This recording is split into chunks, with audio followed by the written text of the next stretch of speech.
a brand new release from Ajmal. Remember, you saw it first here on Smelly Cat. Not the gold, not the silver. This one is blue.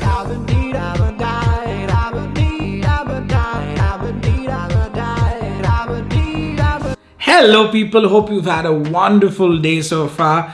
My name is Nixon Dice and you are watching Smelly Cat, the world's best Asia Pacific intergalactic transatlantic #1 award worthy winning show on YouTube related to fragrance. Are you committing me? Now before we move on, could you please do this for me? Could you wish my wife Easter and my sister Nancy a very happy birthday, because it's their birthday week and they religiously read your comments. So having a small note from you guys in the comments would really make their day. In today's video, we're going to look at a brand new addition to the Evoke series from Ajmal. This one is called Evoke Midnight Edition, which I think is going to be as popular as Evoke Gold and Silver. I'm just going to shut up for a couple of seconds and have you look at the beautiful bottle that it comes in. It really caught my eye. It's this metallic blue, and as usual my camera is not doing it justice, but believe me, in person this looks even more beautiful.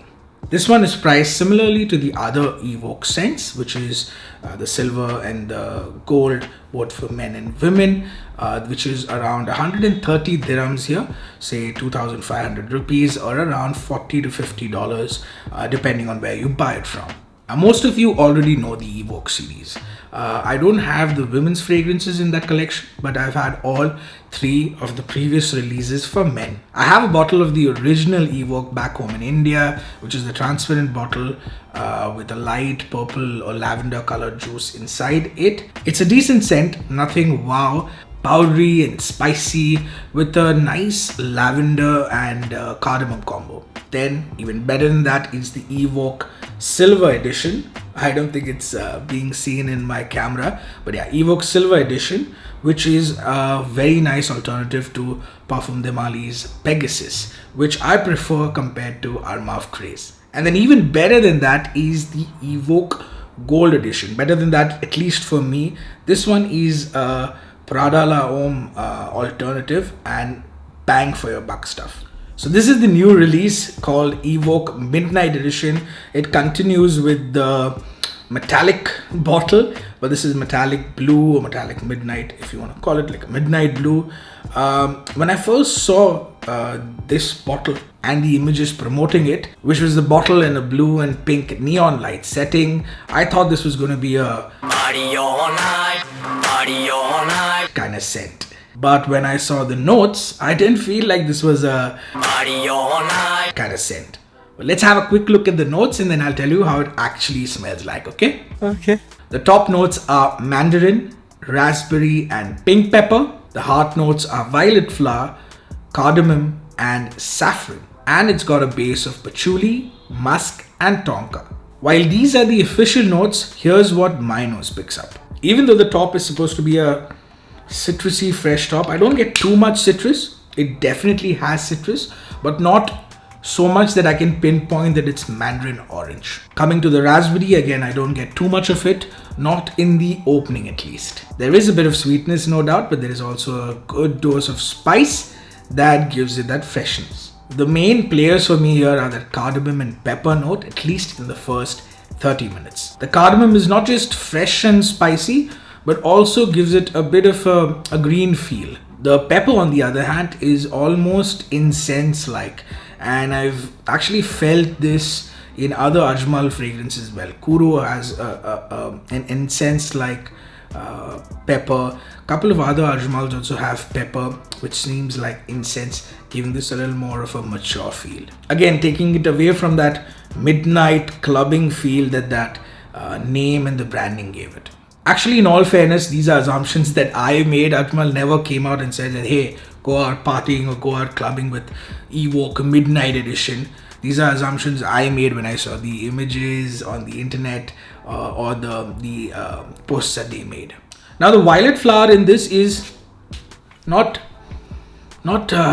powdery, but it's actually a little watery, a little cucumber like, which is actually a characteristic of violet leaf and not violet flowers. That doesn't mean that this doesn't have a powdery aspect to it. It does, but I feel that the powdery feeling comes more from the lavender rather than the violet, which interestingly again is not listed as a note by Ajmal. This is one of those scents that just gets better, over time. I'm not saying that it doesn't start off well, it does. It's just something that gets even better when it gets to the dry down. The dry down is just amazing with this one. I personally love the dry down on this. That's because it gets a lot darker, a lot woodier. If you like scents that have a leather or a suede like base, then I'm sure you're going to enjoy the dry down in this one as well. It's sexy, but in a mature yet playful way. Now again, there's no leather or suede in the dry down of this one, or sorry, in the base notes of this one, but definitely gives out like a leathery vibe. Again, no vetiver in the base, but I feel like it's got a vetiver feel as well. The base notes officially, like I said, were musk, tonka and patchouli, but I think there's a lot more going on there. I also get a bit of booziness, like I could say rum, but not really sweet. It's just there and it mingles really well with the woody notes. Now I've been wearing this for the last few days. I wore it to office, for a night out with my friend.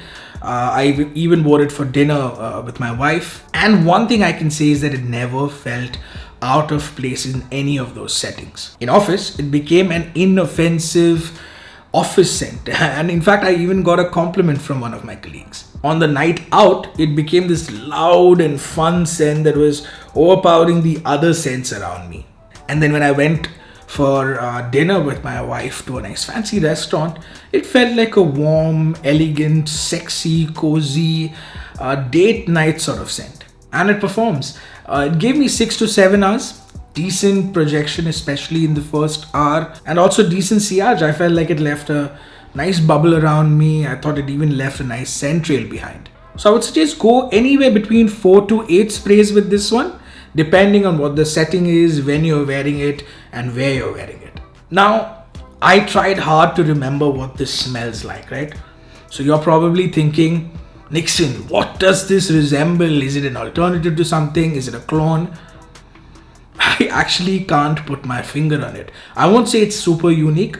Definitely you've smelled stuff that smells similar to it, and I definitely have something in my collection, and I've been trying for the last couple of days to find what it is, because first when I sprayed it I was like, oh, Sauvage Elixir, and I was like, no, it's not. I tried them side by side. It's not really the same.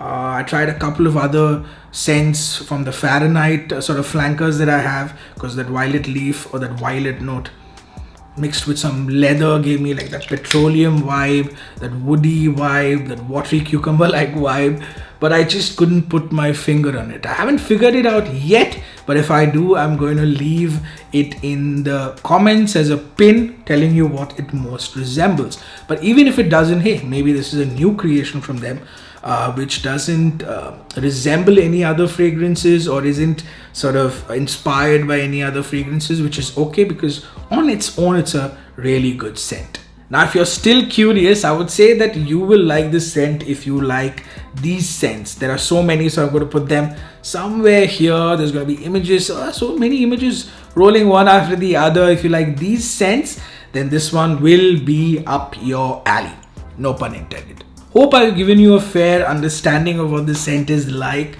I think that it's going to do really well. I think it's going to be as popular as Evoke Gold, which I think is probably the most popular from their range.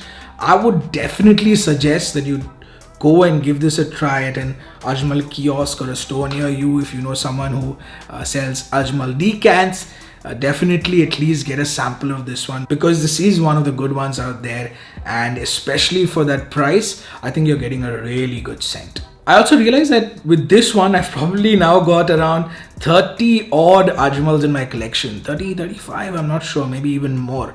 I have a lot of Ajmals. So if you are interested in an Ajmal only video where I take you through my entire Ajmal collection and talk about them and tell you what my favorites are, then let me know in the comments. And also, like this video, because if you like it, YouTube pushes it to more people who like videos like this.